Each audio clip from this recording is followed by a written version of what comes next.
Hello my 11th class friend, how are you. मैं अरुण शर्मा, आपका physics teacher, स्वागत करता हूं आपके channel Avis physics for you पर। First of all about the channel, ये आपका हमारा फर्स्ट इंस्ट्रक्शन होगा फॉर 11th क्लास के लिए। इस चैनल पर आपको 11th class CBSE board, ICSE board, UP board etcetera board, किसी भी बोर्ड से रिलेटेड सारा स्टडी मटेरियल, प्रैक्टिकल्स की सारी वीडियोज़, सारे न्यूमेरिकल्स जितने भी कम्पिटिटिव एग्ज़ाम में आए हुए हैं प्रीवियसली और अब जो फोर्थ कमिंग एग्ज़ाम्स आने वाले हैं उनके लिए कंपटीशन की तैयारी, एवरीथिंग यहाँ पे आपको सब कुछ मिलेगा। बट फर्स्ट ऑफ ऑल आपको ये चैनल सब्सक्राइब करना पड़ेगा और कीप वॉचिंग, बस दो ही काम करने हैं आपको। और आई एम 100% श्योर कि आप इस तरीके से फिज़िक्स के हर एग्ज़ाम में बहुत अच्छा स्कोर करेंगे।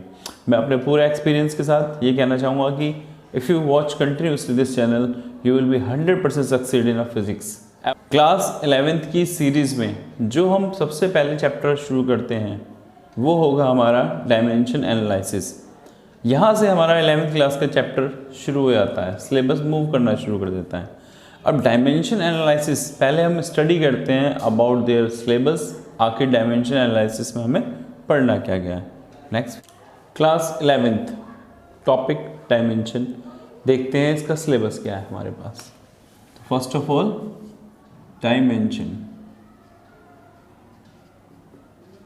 ये जो डायमेंशन वाला चैप्टर है इसके अंदर सिलेबस में हमें क्या क्या पढ़ना है। First topic find the dimension,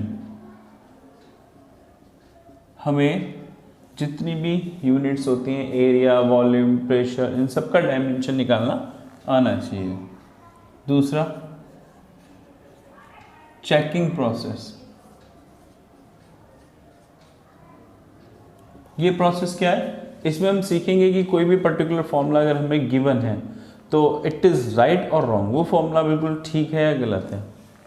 तीसरा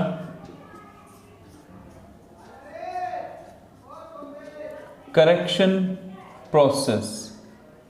अब करेक्शन प्रोसेस में क्या होता है, इस प्रोसेस में हम ये देखेंगे कि अगर हमने किसी फॉर्मूले को पाया कि वो गलत है तो उसको हम करेक्ट कैसे कर सकते हैं।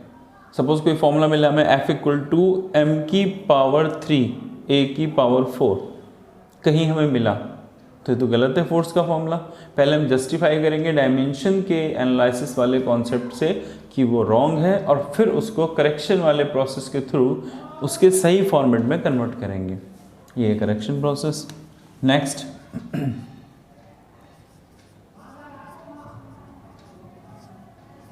मेकिंग इक्वेशन, इस वाले फंडे के थ्रू हमें बेसिकली साइंटिस्ट जो डिस्कवरी करके या फिर जो एक्सपेरिमेंट करके देते हैं वो रिजल्ट ये होता है कि force is depend on mass, force is depend on acceleration, but उसका एक सिस्टमेटिकल फॉर्मूला क्या हुआ।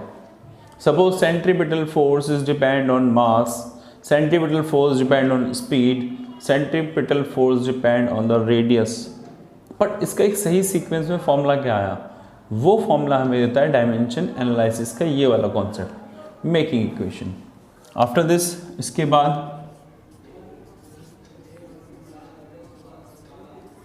प्रिंसिपल ऑफ होमोजीनियस, ये एक कॉन्सेप्ट है जिसके थ्रू अगर हमें पर्टिकुलर इक्वेशन गिवन हो, उस इक्वेशन में से किसी भी अननोन का एक पर्टिकुलर डायमेंशन हम फाइंड कर सकते हैं। सपोज एक इक्वेशन दे दी हमें और उसमें कहा है कि इस वैल्यू का डायमेंशन क्या होगा, इसका डायमेंशन क्या होगा, वो हम फाइंड कर सकते हैं। इक्वेशन में से डायमेंशन निकालना, ये प्रिंसिपल ऑफ होमोजीनियस के कॉन्सेप्ट में आता है। इसके बारे में स्टडी करेंगे अभी। फिर नेक्स्ट प्रिंसिपल ऑफ होमोजीनियस के बाद नेक्स्ट नंबर आता है हमारा कन्वर्जन। अब ये कन्वर्जन कहाँ से कहाँ हो रहा है, बेसिकली इसका कन्वर्जन मोस्ट ऑफ द हम लोग सीखते हैं MKS वाली क्वांटिटीज़ को CGS में या फिर CGS वाली क्वांटिटीज़ को MKS में कन्वर्ट करें तो वो कितने अमाउंट के इक्वल होगा। सपोज फोर्स का MKS सिस्टम में यूनिट आता है न्यूटन और CGS में इसी को बोलते हैं हम लोग डाइन, तो एक न्यूटन कितने डाइन के इक्वल हुआ, ये हम कन्वर्ट करके देख सकते हैं इस कन्वर्जन वाले फंडे से। तो इस तरीके से आपने क्या सीखा, डायमेंशन एनालिसिस वाले चैप्टर के अंदर हमें क्या क्या पढ़ना है। सबसे पहले अमाउंट पे फाइंड द डायमेंशन, इसका एरिया हो गया, वॉल्यूम हो गया, वेलोसिटी हो गया, फोर्स हो गया, टॉर्क हो गया, इन सब का डायमेंशन निकालना। दूसरा चेकिंग प्रोसेस, कोई भी एक फिजिक्स का फॉर्मूला गिवन है वो करेक्ट है या नहीं, वो हम इस प्रोसेस के थ्रू काउंट करेंगे। करेक्शन प्रोसेस, अगर कोई फॉर्मूला हमें मिला कि वो डायमेंशन के इस कॉन्सेप्ट के अकॉर्डिंग गलत आता है तो उसका सही फॉर्मेट क्या है, वो मिलेगा करेक्शन प्रोसेस में। फिर मेकिंग इक्वेशन, जो हमें रिजल्ट मिला आफ्टर एक्सपेरिमेंट, उस रिजल्ट के थ्रू हम एक फॉर्मूला प्रिपेयर करते हैं, वो मिलता है मेकिंग इक्वेशन में। प्रिंसिपल ऑफ होमोजीनियस, किसी भी एक पर्टिकुलर इक्वेशन के अंदर किसी क्वांटिटी का डायमेंशन निकाल सकते हैं इसके अनुसार। फिर कन्वर्जन, आप एक सिस्टम से दूसरे सिस्टम में, नॉर्मली एमकेएस से सीजीएस में या सीजीएस से एमकेएस में कन्वर्ट करते हैं तो कितना मैग्नीट्यूड मिलता है, ये हम सीखेंगे इसके अंदर। शुरुआत करते हैं पहले टॉपिक से, जो है हमारा find the dimension. Find the dimension, इसको करने के लिए आपको यहाँ पे 6 डायमेंशंस लर्न करनी पड़ेंगी। पहला मास, मास का सिंबॉलिक फॉर्म होता है डायमेंशन में m, और बॉक्स में बंद कर देना, निकल के भाग जाएगा। लेंथ, LENGTH, लेंथ के लिए हम लोग यूज करते हैं L। टाइम, इसके लिए T। टेम्परेचर, थीटा भी अप्लीकेबल है और के भी, कुछ भी यूज कर सकते हैं, थीटा भी और के भी। नेक्स्ट इलेक्ट्रिक करंट, इसके लिए हम लोग यूज करते हैं ए। नेक्स्ट मास पर यूनिट लेंथ, इसके लिए ml-1। बस आपको 6 डायमेंशन और बेसिक फॉर्मूले जो आपने 9th 10th में पढ़े हैं वो आपको लर्न होने चाहिए, आपके सारे डायमेंशन निकल जाएंगे। कैसे? सपोज मुझे फाइंड करना है वॉल्यूम का डायमेंशन, तो मुझे पता होना चाहिए कि वॉल्यूम का फॉर्मूला क्या होता है। भाई मुझे तो ये पता है कि बेसिक फॉर्मूला हम पढ़ते आ रहे हैं, LBH, लेंथ, ब्रेथ, हाइट, ठीक है। मेरे पड़ोसी को तो ये नहीं पता, उसे तो ये पता है कि मैथ में बहुत तेज है, इसलिए मालूम है सॉलिड अगर स्फीयर की बात करें तो उसके वॉल्यूम का फॉर्मूला होता है 4/3 πr²। इसी तरह से अगर एक कोन की बात करें तो उसका 1/3 πr²h। तो फॉर्मूला कोई भी हो, डजंट वरी, वॉल्यूम का डायमेंशन निकालना है ना, सबसे सेम आएगा। बट एक बात, डायमेंशन निकालते वक्त आपको ये कंपल्सरी ध्यान रखना है, कांस्टेंट और नंबर डायमेंशन लेस, इनका कोई डायमेंशन नहीं होता। तो जरा इसी कॉन्सेप्ट पे हम दोनों से ट्राई करते हैं। अगर हमारी बात ठीक है तो दोनों से सेम डायमेंशन मिलना चाहिए। पहले इस फॉर्मूले से अप्लाई करते हैं। लेंथ के लिए L मेजरिंग वैल्यू है, ब्रेथ के लिए भी L, हाइट के लिए भी L। मैथ्स का एक रूल है, if the base are equal power should be added, तो 1 1 1 इज L3। यानी हमारे पास इस फॉर्मूले से वॉल्यूम का डायमेंशन मिला L3। चला इसको ट्राई करते हैं। इस फॉर्मूले के अकॉर्डिंग नंबर अभी बताया कोई डायमेंशन नहीं होता, कांस्टेंट है पाई, इसका भी कोई डायमेंशन नहीं होता। बचा रेडियस यानी लेंथ, इसकी भी पावर 3। क्या देख रहे हो? जादू। कहीं से भी आप अगर आपको फॉर्मूला पता है अप्लाई करिए, डायमेंशन सेम आएगा। अभी मैं फाइंड करते हैं नेक्स्ट डायमेंशन। सपोज मुझे तो फाइंड करनी है वेलोसिटी का डायमेंशन पता करना है भाई, तो पहले ये पता हो कि वेलोसिटी का फॉर्मूला क्या होता है। वेलोसिटी का फॉर्मूला डिस्प्लेसमेंट कह लो या फिर नॉर्मली मैग्नीट्यूड ही तो निकालना है, डिस्टेंस अपॉन टाइम, बात तो एक ही। Distance measuring value L, time T, ये हो गया LT-1। तो इस तरह से वेलोसिटी या स्पीड, इसका डायमेंशन क्या निकल के आ रहा है? LT-1। अब अगर मैं कहूँ कि मुझे तो फाइंड करना है एक्सेलरेशन का, अब एक्सेलरेशन का फॉर्मूला क्या होता है? एक्सेलरेशन का फॉर्मूला होता है velocity change divide by time taken. हम इसको कैसे काउंट करें भाई? वेलोसिटी के लिए अभी आपने देखा LT-1 और टाइम के लिए T, तो ये वैल्यू कितनी आ रही है? LT-2। ये हो गया हमारे पास किसका डायमेंशन, एक्सेलरेशन का। एक और ट्राई करते हैं, फोर्स। फोर्स का फॉर्मूला क्या होता है, फोर्स का फॉर्मूला होता है मास इनटू एक्सेलरेशन। अब इसका डायमेंशन कैसे निकले, मास के लिए हम लोग क्या यूज कर सकते हैं, m, एक्सेलरेशन के लिए LT-2, तो ये हो गया MLT-2। देख रहे हो सब एक दूसरे से कनेक्ट होते चले जा रहे हैं। अगर आप स्टार्ट कर लो एक बार, उसके बाद फॉर्मूले पे फॉर्मूले इंक्रीज करते जाओ, डायमेंशन बहुत इजीली मिलती जाएंगी। भाई अभी देखा velocity distance upon time LT-1, simple. Acceleration velocity upon time, ऊपर से वेलोसिटी रखा divide by time LT-2। Force mass into acceleration. चलो एक और ट्राई करते हैं। सपोज मुझे फाइंड करना होता है यहाँ पे वर्क का फॉर्मूला। वर्क का फॉर्मूला क्या होता है भाई, वर्क का फॉर्मूला होता है फोर्स इनटू डिस्प्लेसमेंट। फोर्स का डायमेंशन MLT-2, डिस्प्लेसमेंट का L। ये वैल्यू क्या दे रही है आंसर, MLT-2। इस तरीके से आपने सीखा कि अगर हमें फॉर्मूले लर्न हैं तो हम डायमेंशन को ईजिली फाइंड कर सकते हैं। ये बेसिक स्टार्टिंग थी जिससे हम डायमेंशंस को निकालना सीख रहे हैं। गैस कांस्टेंट देखते हैं, गैस कांस्टेंट का डायमेंशन क्या होना चाहिए। गैस कांस्टेंट को हम रिप्रेजेंट करते हैं R से। तो पहले हमें फिजिक्स का वो फॉर्मूला ढूंढना पड़ेगा जिसमें ये गैस कांस्टेंट R अवेलेबल हो। वैसे तो बहुत सारे फॉर्मूले हैं, मैं आपको गैस इक्वेशन का एक एग्जांपल देता हूँ। PV = RT, इसमें P pressure, V volume, R gas constant जिसकी बात हो रही है। तो यहाँ से R किसके इक्वल आया, PV/T के। अब हमें अगर R का डायमेंशन चाहिए तो P का पता होना चाहिए, V का और R का, T का सॉरी, कैसे निकलेगा वो समझिए। एक साइड में P फॉर प्रेशर, प्रेशर क्या होता है, फोर्स अपॉन एरिया। फोर्स का डायमेंशन क्या होगा भाई, MLT-2 अभी निकाला था, और एरिया के लिए L2। जरा इसको सॉल्व करो, ये हो गया ML-1T-2। ये हमने किसका डायमेंशन फाइंड कर लिया, प्रेशर का, जिसकी हमें ज़रूरत पड़ेगी इसमें। दूसरा वॉल्यूम, वॉल्यूम का फॉर्म अभी डायमेंशन निकाला है L3, LBH अप्लाई कर दो सारी वैल्यूज। तो प्रेशर के लिए ML-1T-2, वॉल्यूम के लिए L3, एंड टेम्परेचर थीटा भी यूज़ कर सकते हैं, के भी यूज़ कर सकते हैं, कुछ भी। इस तरीके से ये आंसर क्या देगा हमें, ML2T-2 θ-1। ये किसका डायमेंशन निकल गया हमारे पास, गैस कांस्टेंट। क्या करा हमने, गैस इक्वेशन लगाई, PV = RT, R हो गया PV/T।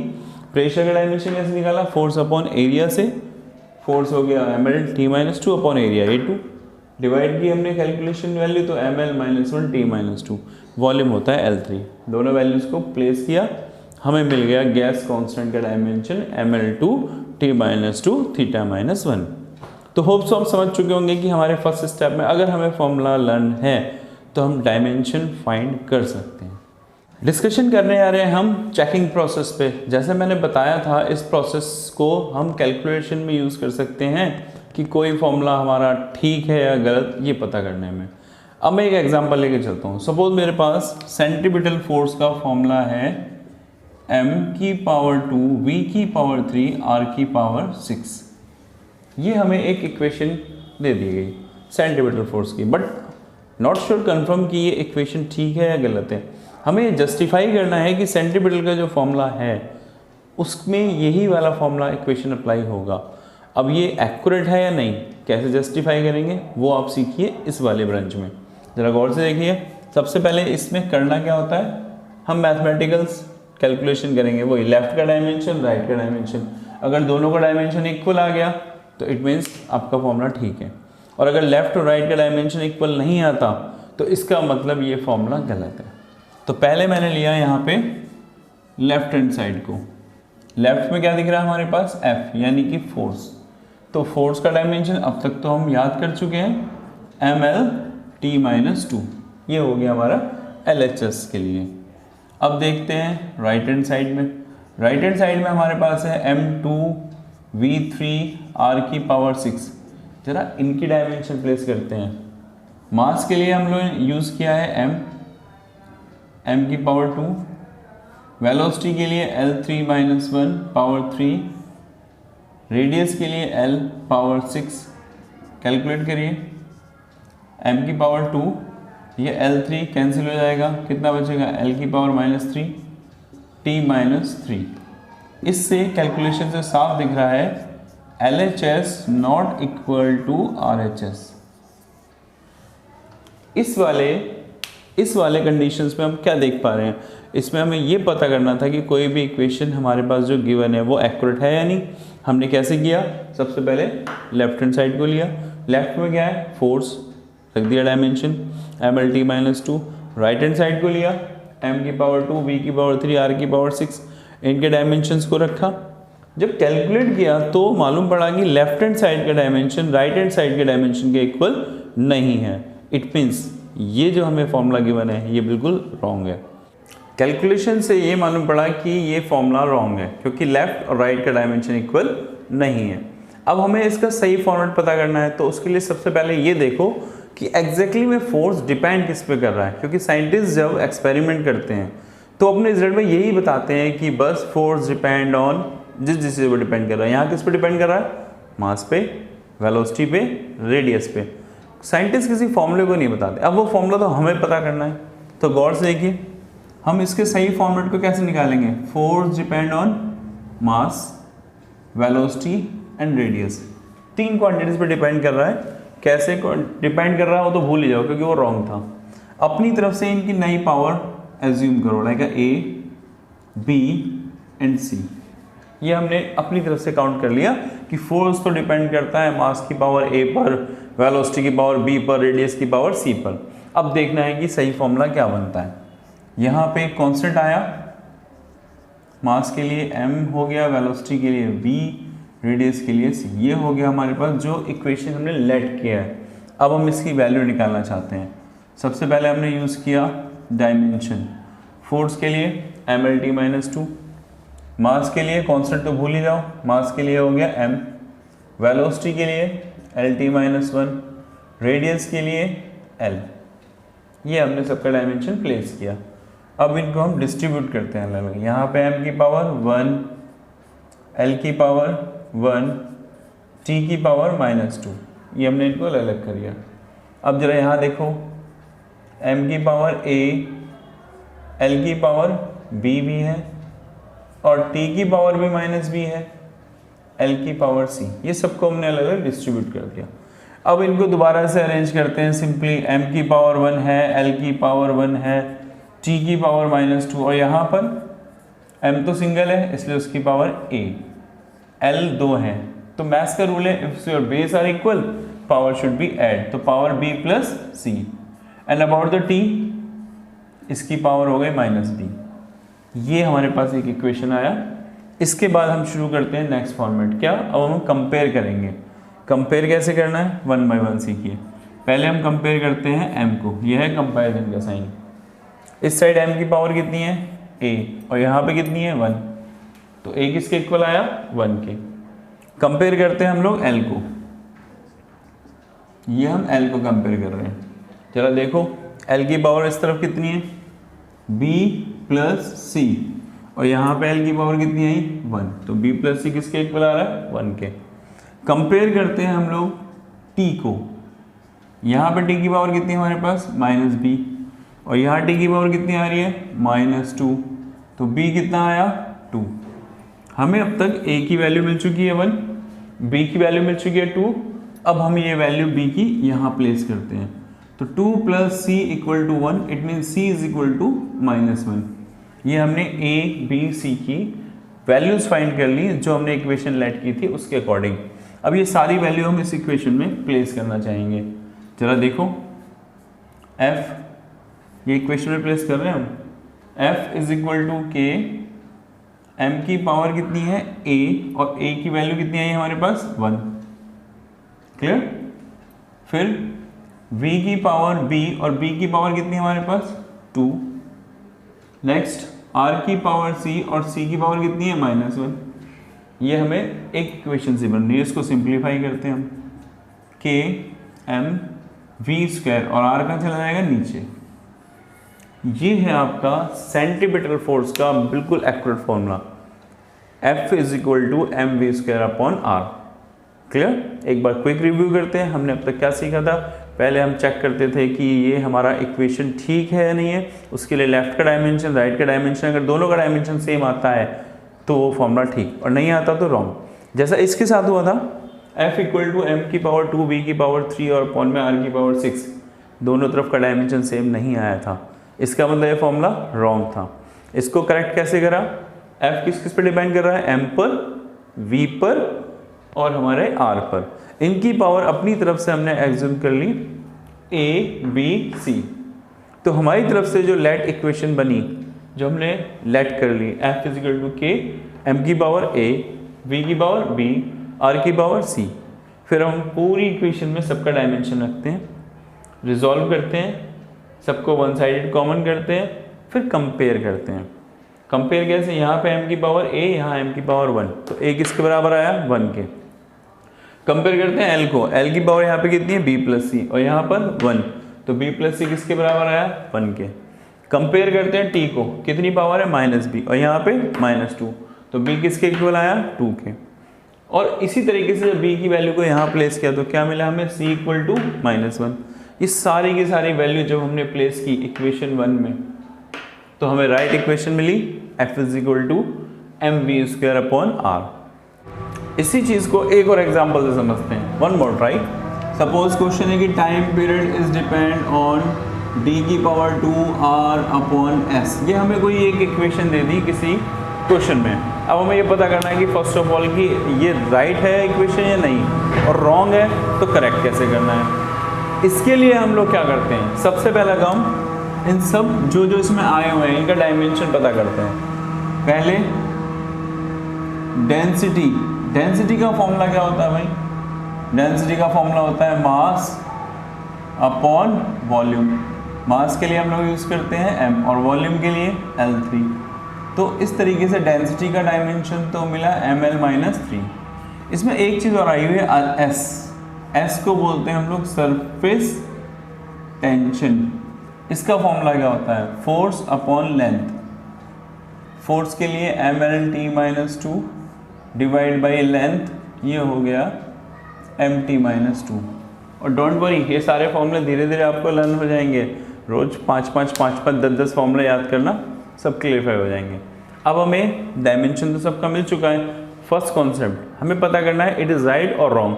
क्या करेंगे उसके लिए? लेफ्ट और राइट दोनों का डायमेंशन निकालेंगे, और अगर वो इक्वल आया तो सही है, और नहीं आया तो गलत है। ट्राई करते हैं। पहले मैंने लिया लेफ्ट हैंड साइड को। लेफ्ट में क्या है? सिर्फ टाइम। टाइम का डायमेंशन क्या होता है? t। अब हम चूज करते हैं राइट हैंड साइड को। राइट में लिखा हुआ है हमारे पास d की पावर 2 r अपॉन s। डेंसिटी के लिए ऊपर डायमेंशन देख लो, ml-3 होल पावर 2, रेडियस के लिए l, सरफेस टेंशन के लिए mt-2। मैंने सारे डायमेंशन प्लेस कर दी। अब जरा इसको कैलकुलेट करते हैं कि ये ठीक आता है नहीं आता। m कितने हो गए यहाँ पे? 2, एक नीचे वाले से m कैंसिल हो गया, फिर भी क्या बचा? m।